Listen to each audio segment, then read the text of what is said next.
19ویں آئینی ترمیم، پھر 26ویں آئینی ترمیم،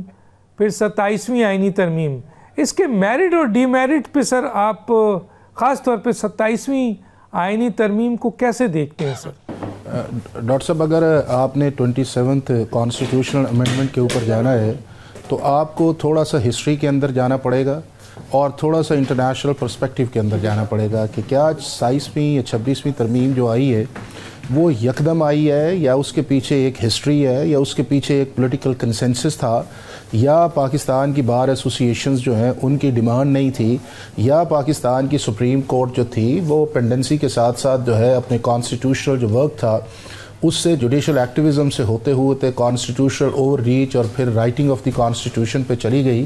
یا یہ ہے کہ یہ امینڈمنٹ ایسی ہے کہ جو بالکل نہیں آئی ہے اور سب کے لیے سرپرائزنگ یہ شوق ہے۔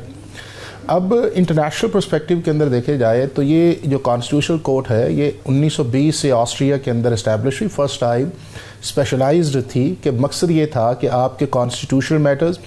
آپ کے enforcement of fundamental rights, public interest litigation, آپ کے جو گورنمنٹ کے ایشوز ہیں، جوڈیشل جو آپ کا اوور سائٹ ایگزیکٹو کے اوپر، یا اس کے ساتھ ساتھ ایڈوائزری جورسڈکشن ہے۔ اور اب تک جو ہے 105 سال ان کانسٹیٹیوشنل کورٹس کو بنے ہوئے ہیں، 80 سے زیادہ ممالک کے اندر ہے۔ کسی ایک جگہ جو ہے کسی کنٹری نے جو ہے، چاہے وہ ٹرکی ہے، ساؤتھ افریقہ ہے، یا اس کے بعد آپ کا جرمنی ہے، اٹلی ہے، آپ کا جو ہے یہ برازیل ہے، کسی نے آج تک جو ہے اس کو ریورس نہیں کیا، اور کسی جگہ یہ نہیں آیا کہ یہ آپ کی انڈیپینڈنس آف جوڈیشری کے خلاف ہے، یا آپ نے سپریم کورٹ کو ڈسمنٹل کر دیا ہے، یا سپریم کورٹ کو سبسروینٹ کر دیا ہے، یا 105 سال کے اندر کسی جج نے ریزائن اس بنیاد پہ کیا ہو کہ چونکہ reallocation of jurisdiction supreme court کے اندر آئی ہے اور ہمیں ریزائن کر دینا چاہیے۔ تو اگر اس سارے کانٹیکسٹ کے اندر دیکھا جائے تو انٹرنیشنلی یہ ایکسیپٹڈ ویل اسٹیبلشڈ ایک پرنسپل آف انسٹیٹیوشن ہے فار دی اسپیشلائزڈ میٹر۔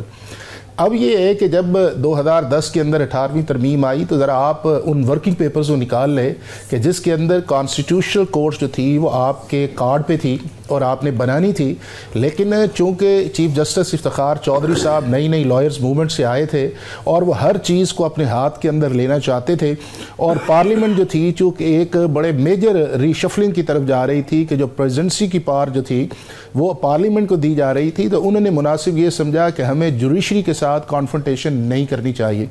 اور اسی کا ریزلٹس کیا نکلا کہ ان 2 سال کے اندر پاکستان کی سپریم کورٹ اتنی جوڈیشل ایکٹیویزم کی طرف چلی گئی کہ وہ ججز کو بھی نکال رہے ہیں، 115 ججز نکالے گئے بغیر کسی سپریم جوڈیشل کاؤنسل کے،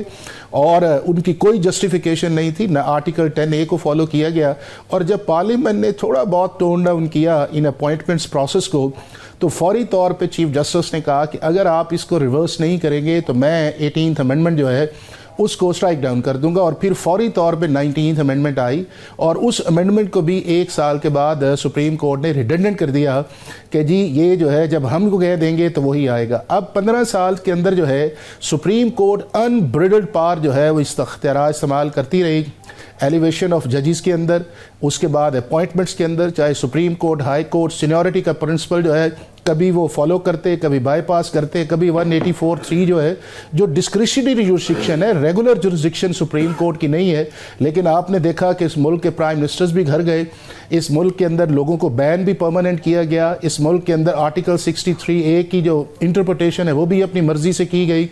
ریزرو سیٹس جو تھی اس کے اندر آرٹیکل 187 کے اندر پولیٹیکل جسٹس کے اوپر چلے گئے، اور ملٹری کورٹس جو تھا اس کے اندر جو 52 سال سے سپریم کورٹ کے 15 ممبرز بینچ کے فیصلے تھے اس کو ریورس کیا، اور پھر اسی سپریم کورٹ نے جو ہے انہی جو ججز اور ریزائن دیے، یہ سرٹن ججمنٹس کے اندر تھے جس میں ذوالفقار علی بھٹو صاحب والی تھی، انہوں نے اپنی ہی ججمنٹس کو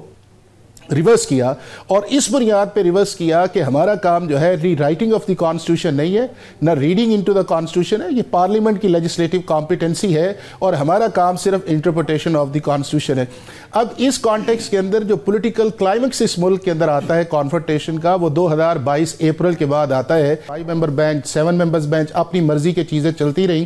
اور انبریڈل جو ہے آرٹیکل 184(3), آرٹیکل 199، اور وہ پورے ملک کے اندر میڈیا نے دیکھا۔ اب یہ ہے کہ جب 26ویں آئینی ترمیم کے اندر اس کو ایڈریس کرنے کی کوشش کی گئی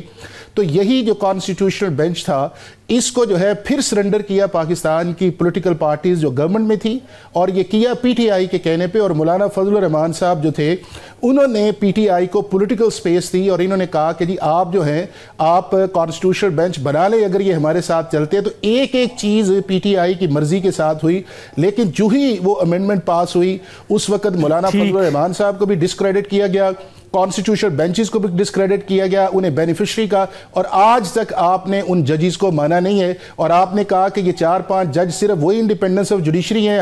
سپریم کورٹ یا ہائی کورٹ میں، باقی سارے پاکستان کے ججز تو قریباً 140-45 ہیں، وہ نہیں کہ 4-5 سپریم کورٹ میں اور 4-5 اسلام آباد ہائی کورٹ کے اندر صرف یہی ججز ہیں جو انڈیپینڈنس آف جوڈیشری میں بلیو کرتے ہیں، باقی سارے کے سارے جو ہیں وہ کمپرومائز ہو چکے ہیں۔ تو اگر اس کانٹیکس کے اندر آپ جوڈیشل کانفرنٹیشن یا ایک دوسرے خلاف کنٹیمپٹ پروسیڈنگ چلائے تو میرا خیال ہے کہ کوئی آپشن نہیں تھا، اور پارلیمنٹ 2010 والی پوزیشن پہ گئی ہے، اور وہ 2010 والی پوزیشن اگر 26ویں آئینی ترمیم کا فرسٹ ڈرافٹ مولانا صاحب کو دیکھے تو وہ یہی تھا کہ کانسٹیٹیوشنل کورٹ بنی جائے۔ تو میرا خیال ہے کہ لوکل انٹرنیشنل پولیٹیکل اسٹیبلشڈ ایک تھا جس کو پاکستان کی پارلیمنٹ نے ٹرانسلیٹ کیا۔